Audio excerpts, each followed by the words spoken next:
Hello, friends. I am Chevy. Welcome to my shed. How are you doing today? How's life in your world and how's things where you are? I hope everything is good. Everything is great. Thank you for the feedback about hand planes. I don't know anything about them, and I know that for the $10 I spent on this one, I actually really like it, but it's not quite the tool that I wanted for this particular job. And the funny thing is, I was trying to figure out ways to kind of cheat this process of making this edge banding be flush with the board, and I thought of a whole lot of different things. Well, today I was looking for a tool that I know exists, but I don't know how to buy one, and it's called a lipping planer. And it's a hand tool that's a power tool. It's extremely expensive from what I understand. I know that like Festool makes one, which it essentially is a power planer where one side of the bed is lower than the other, and you light the lower side on your surface and you can shave something down to be flush with that surface. It's like a handheld jointer essentially and it's made for doing this. And I thought about it and I thought why doesn't that exist in this form? Why isn't there a hand plane where half of the sole is even if it's just slightly deeper than the rest of the plane, so that you could set the blade depth to be equal to that step and then plane until you can't plane anymore. And then that led me down the path of thinking, why not just put tape on the sole of half of this, which would effectively do the same thing. And all the while doing the searching, I found the answer.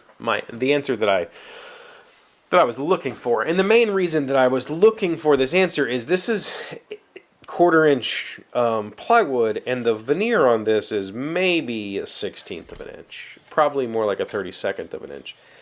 So I run the risk when I'm using a block plane of digging into this. And I don't want to do that. So the answer is don't put tape on this. Put tape on this, dummy. If I put a piece of tape here, then my plane can sit, the sole of my plane can ride on that.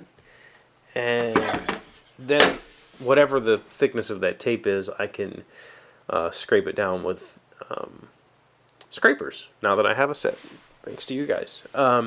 So I felt a little silly after looking all that up and walking through that whole process. And truthfully, the process of knocking down the edge banding on this, probably 1, 2, 3, 4 of the 36, say 48 inches of lip, was not that difficult with this. Like I said yes in the other video about the hand planes, the difficult part of this was this, how wide this throat is, made it very difficult to get chips out, and it was really annoying to work with. So I'm looking at some other options. I didn't realize that like you can buy like even the Stanley plane, the 6.5, I think it is, the little block plane. They're really cheap. Like even new, they're around $20. $20. I didn't bring any to drink. So I might just try to pick up a block plane soon that does have that adjustable throat, just for this type of situation.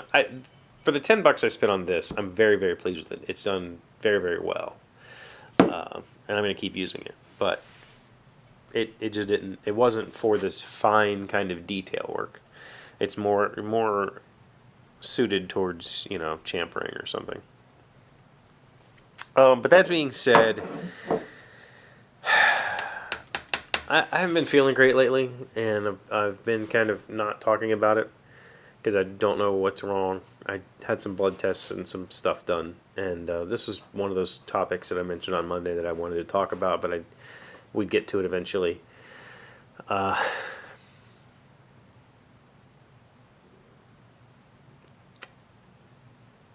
The short of it is, I've been having this very fruity flavor in my mouth for a while now, and I've been urinating a lot, which is 2 warning signs of diabetes. So I finally went to the doctor after talking to some coworkers, and they were like, dude, go to the doctor. I said, okay. And had a bunch of blood panels done, and that's not what it is. But we don't know what it is. And my doctor doesn't seem to be alarmed, which is good. But I do have less than good kidney function right now. The doctor seems to think that it's not kidney disease, but something is causing my kidneys to not perform. And so it's been on my mind a lot, you know. The answer right now is drink less coffee. You know, I drink a lot of coffee. Drink less coffee. Drink more clear liquid water specifically, which really coffee and water are the only 2 things I drink. So it's not a big deal for me to just drink water all the time. But you know, make sure that I'm not eating like a jerk, and which I'm not a sweets person. I've never been a sweets person, so sugar's not a problem for me to just be like, all right, I won't eat sugar. But it's not sugar.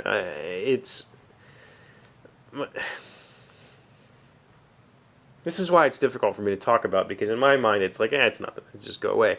But it is something that is concerning, and I am going to have more blood work done to make sure that whatever it is temporary, and I don't have to, you know, worry about it too much. But it's been on my mind a lot for the past week or so, and it's been really tough. And I just haven't wanted to talk about it yet because I didn't know if it was anything. I don't think it is. But you know, when your brain works like mine, when you are a cynic and you are depressed, you know, prone to being depressed and anxiety and all that sort of stuff, anytime that something happens that is abnormal, it feels crushing, and it feels very difficult to want to participate in life. Not that doesn't. Whoa, I didn't say that as meaning that I wanted to die. I meant that as in like wanting to get off my butt and do stuff, wanting to be a grown up and go to work and get things done. So I'm just kind of, you know, just been sitting on it, just been waiting to see for the past week or so. And right now, I feel okay. My stomach's a little twisted, but it'll be alright. So, there, I said it. Don't worry about it. We'll get back to some lighter topics later. So thank you for being here as always. Thank you for liking, commenting, subscribing, being amazing friends, being wonderful people. I really appreciate you, and I will see you tomorrow. Alexa, tell me a random fact. Army ants are blind and rely on following the pheromone trails that they leave to follow each other around. Sometimes they get stuck in a circle and march around and around until they die of exhaustion. That sounds horrific. Why am I laughing?